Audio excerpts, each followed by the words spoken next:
Hi, sisters. It's so great to see you. I hope you are faring well. Today we have a guest. She's actually a returning guest. It's Mm-hmm. Elly, and she's joining us today on the topic of Christian sisters in leadership position. Hi, Mm-hmm. Elly. Thank you so much for joining us today. Oh, thank you for having me. Thank you. It's a pleasure to have you back. So Mm-hmm. today we're talking about Christian sisters who are leaders and you are a manager. So tell us, what sector do you work in and what is the team that the size of the team that you manage? Mm-hmm. So I work in the wash and fold sector.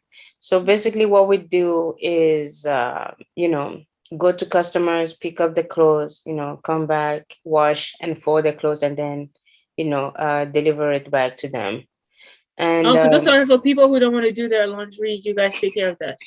yes, those All who don't right. want to do the laundry, especially now, I mean, with the pandemic, nobody wants to go out, nobody wants to go, to the laundromat Yeah. and stuff. So yeah. So it's convenient for them. Yeah, sure. Yes. So the team. So we have I believe we three drivers and six ladies who take care of the wash and fold. Okay. What do you like or dislike about being a manager? Well, first of all, I don't dislike my job. I love my job. Oh, okay. This is like the first, I want to say the first job that I've ever had that I really, really, really loved. Oh, So wow. That's good. there's nothing that I dislike about it. What I love about it is, it's not stressful. It's really easygoing. The atmosphere at work is Mhm. really easygoing. I mean, we understand each other, we love each other. We love each other. Yeah. So yeah, I mean it's great. It's great. Mm. And you being a woman of God, how does your faith impact you as a worker and then you as a manager? So as a manager, I have to respect the people that I work with, and it's not because that I'm a manager that I should, belittle them, that I should look down on them. So I have to set a good example, as a manager there. Now, as a worker, just like the Bible said, we don't work because the boss is there, because people are looking, and I don't do that, because I know there's somebody higher than my Yeah. boss who's looking over me. So I have to set a good example. Because at the end of the day, I have to God. I have to talk to God, and I have to be like, oh, okay, God, what did I do? Did I do a good job? And I don't want. I hate the feeling that I do not do a good job as a Christian. You know what I mean? Because Yes. I'm an ambassador where I work. As a Christian, yeah, I'm a Christian ambassador. So I always make sure that I set a good example as a Christian, and I don't want people to bash Christianity because of me. You know what I Mhm. mean? So yeah. So as a worker, I always have to make sure that I set a good example. You know. Well, that leads me to the question, how do you know that you're actually doing a good job? How do you know you're actually being a good leader? How do you know that? Well, first of all, my boss. Okay. So my boss tells me, because I always ask him, like every single meeting, during every single meeting that we have, I always ask my boss, you gotta tell me, am I doing good job? Am I doing good job? Am I doing good job? Or am I not? What do I need to improve on? You know, because we're not perfect, we make mistakes. So I always get good feedback from my boss. So that's how I know that I'm doing a good job. And what about your team? Do you also go to your team and say, hey, how am I managing? Is that how you know that you're... No, I don't ask them. What I usually ask them is like, is there anything I can do better to make your job easier? You know, Okay. and most of the time they don't tell me anything. You know, they're like, no, we're fine, we're good. You know, so that tells me that I'm doing a good job. You know. Okay. What is your management style? Um, it's micromanagement. Macro as an MA Yeah, or MA. INI? Oh no, not MI. No, I'm not that kind of person. Oh, macro. And can you elaborate on that? Yeah, of course, of course. So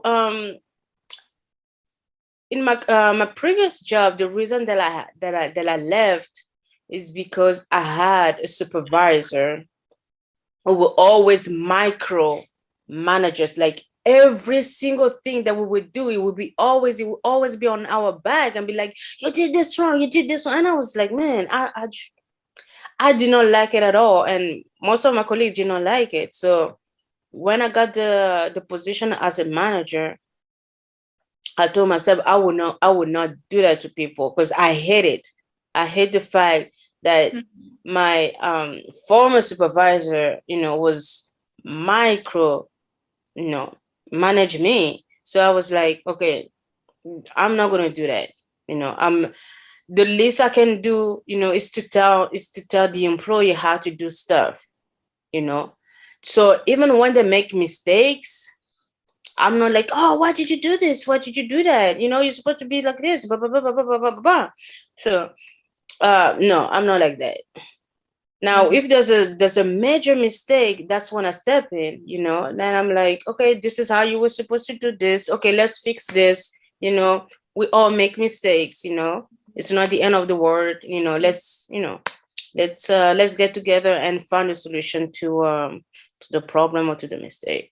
A lot of people say that when it comes to Christian leadership, that there's kind of like you have a group of people that say, as a Christian leader, you should be very maybe lenient with your team members because you want to reflect the love of Christ. And then you have other people that say, hey, workplace is not the environment to show your Christianity and everything, and you need to be firm because you need to achieve a goal. What would you say about that? I mean, it's both. You have to be lenient, but at the same time, there are times where you have to be firm. You know what I mean? Because some employees would take advantage of you if you're like easygoing, lenient, and you're not being like strict. They would take advantage of that. So that's when you have to become firm. I don't know if that makes sense. Yeah. I mean, you like, for me, yes, I am lenient. I'm easygoing. I don't put stress on people. I don't breathe on people's neck. You know what I mean? Yeah. I don't do that. Now, when I see that an employee is taking advantage or is not doing his or her job properly, or the employee is lacking, that's when I step in and I'm like, okay, this is wrong. Now I become firm. I become strict, but I do not disrespect it. Being strict or being firm does not make you have to disrespect the person.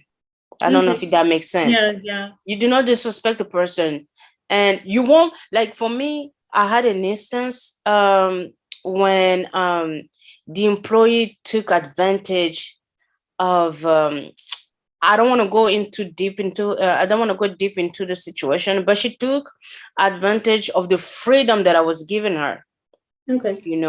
So I had to call her to the corner. I had to take her to the corner, and then I had to tell her that it was wrong. But I was not disrespectful. I was not telling her, oh, you're a bad person, blah, blah, blah, blah, blah, blah. If you don't do this, you're gonna get fired and all that stuff. No, I was firm. I told her what she was doing wrong and how her behavior was affecting the business. You know what I mean? And then, so you have employees who, sometimes you have employees that do not comply, and it might, tie down to what you just said. You have employees that do not comply, are lazy or rude. You mentioned that just earlier, and I just want to know, do you have like a specific way to handle that, or it differs based on the situation? I mean, the way that I handle it is just like the situation I was telling you about. I would talk to the person. I talk to the employee, and then I would tell her or him what's going on. What he or But what if she is they're doing. rude? They're just very rude, and they're not considerate. They don't want to listen to what you have to say. Well, I haven't had that situation, so thank God. But in that case, I always keep my I always contain myself regardless of the situation, even with the um customers who are being rude and stuff. I always try to keep calm, because it's when you're angry that you say stuff that you will regret. So as a manager, I've learned that you have to keep calm, you have to contain yourself, so I always try I would try to talk to the person, to calm her or him down, and try to solve the problem. There are also employees who are slow to learn. Uh, Me also being a former manager, I've been Yes. through that. You have those employees who are Yes. slow to learn. They mean well, but the Mm-hmm. fact that they are not picking up the pace, it makes the Mm-hmm. company either It lose slows you money down. or delay the progress of the Yes. team. So, what solution do you have for that when you encounter things like that? Okay. So we've had two employees. Oh yeah. It was just hard for them to pick up, to learn the system. I mean, they had been with us 1 month, but they were still slow. They could just not pick up. They could Mm. just not pick up. And the funny thing is, the place where I worked at, it's really fast paced. Like, we're really busy. We don't have time to delay, to slow down and everything. So um I told the employee that, you have to pick up, because you're slowing down the process. And I did not say it that way, the way that I'm telling you, but I said it in a way that she wouldn't feel bad, and she would understand what was going on. You know what I mean? Yeah. So I just told her that, this is what's going on. You need to pick up the pace. I mean, I understand that this is new, but at the same time, we have, projects to get done, stuff to get done. Yeah. So you have to pick up. And so most of them quit after that. Oh, so they don't even work to do something to do. No, Okay. it's just something they couldn't do. So then it brings me to the next question. When you are hiring people, um, how do you know which one to take on your team? Aside from qualifications, you look at the resume or you look at the CV and the person is really good.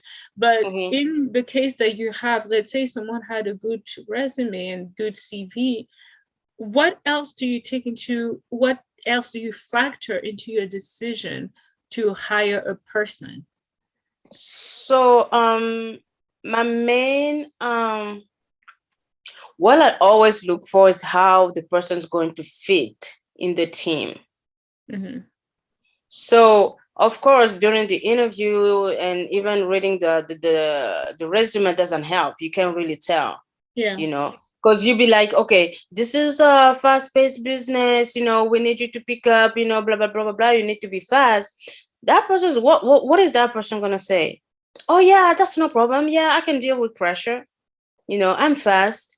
They will always say that. So there's there's not a way that you can really know that that person is a perfect fit. So what I do is I give them 1 month, and I tell them, okay, you're gonna have 1 month to learn 1 month.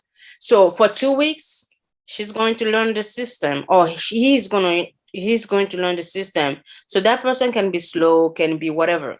So after 2 weeks, I'm expecting to see an improvement. You know what I mean? Yeah. And after 2 weeks, that's when I start to evaluate the person, how she fits with the team, how well she works, how fast she is. And then after that, that's when I make a decision. Am I going to keep that person, or I'm not going to move on with that person? So there's no special prayer that you do to say, Father God, show me who the person is going to be, or well, of course. I mean, when you're looking for an employee, I mean, you always, you pray about it. Because God knows the heart of man, we don't. So that's why Yes, we don't. Of course. I mean, yeah. So I pray about it, that I ask God to, send us, a good employee. But like I said, sometimes it's not that obvious. That's why we have that 1 month period to evaluate the probation person. period to Probation period. Yeah. How do you resolve employee conflicts? So when you have employees that are at each other, how do you approach that? So I talk to each one of them first. So I talk to each one of them first, just to hear their side, and see what's going on. And then after that, we have a whole meeting with the two parties. And then we try to, I try to ease whatever's going on. Like what I always do is, what can I do so that situation doesn't happen again?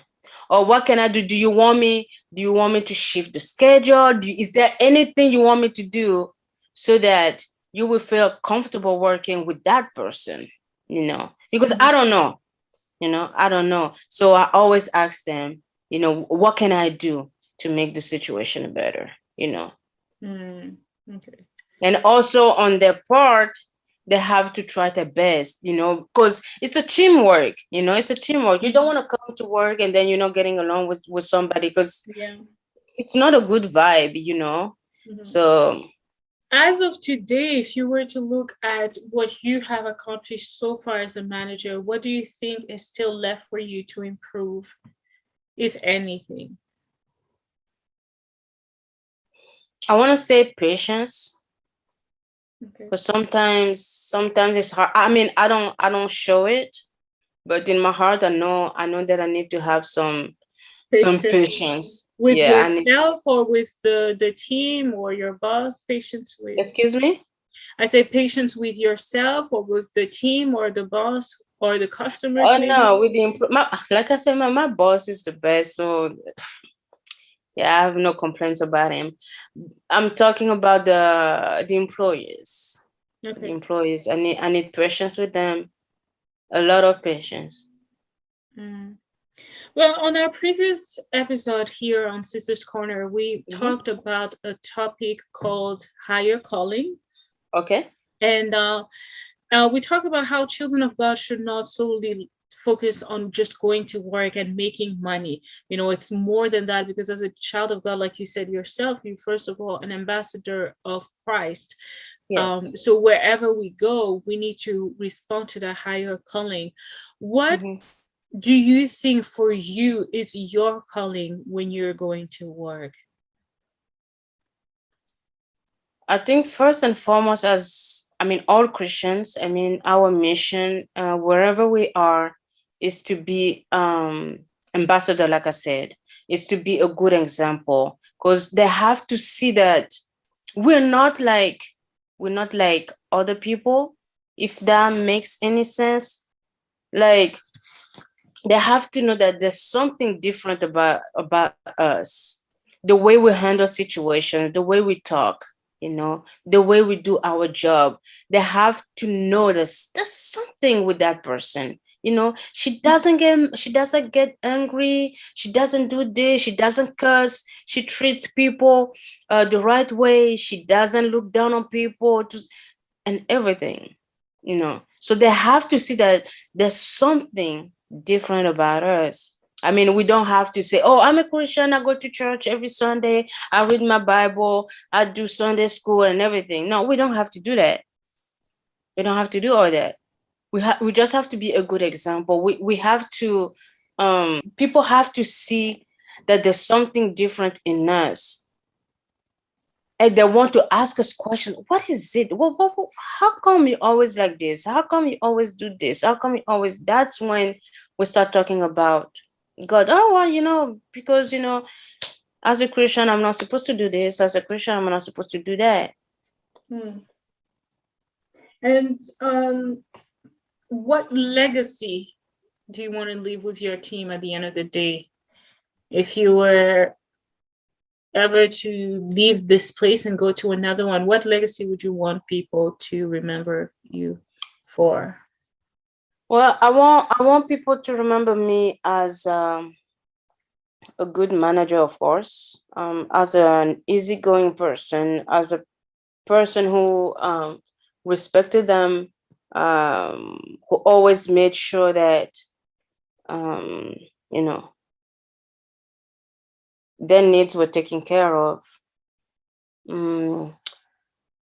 I want them to remember me as a helper, as somebody who would always,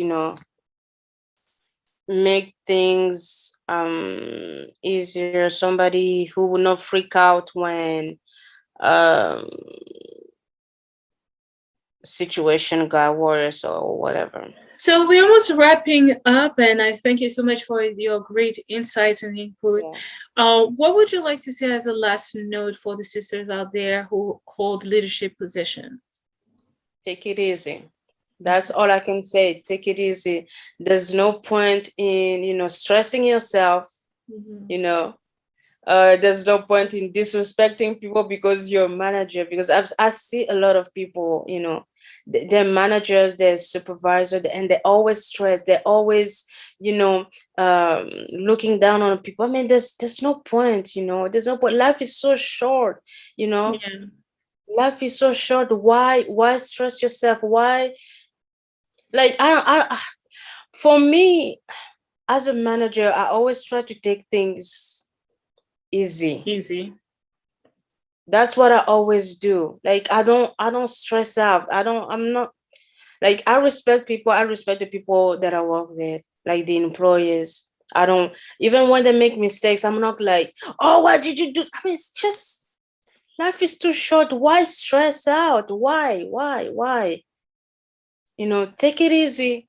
I know it's a business. I know you need to make money, but at the end of the day, it's not that job that's going to take you to heaven. It's not the position as a manager that's going to take you to heaven. So I'm like, there's no point. So take it easy, enjoy the ride, respect people, respect your employees, because you never know. There's a say that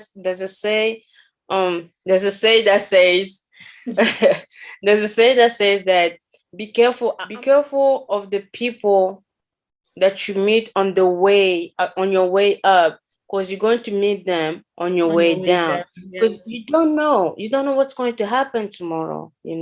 So why get angry, why disrespect people, why looking down on people?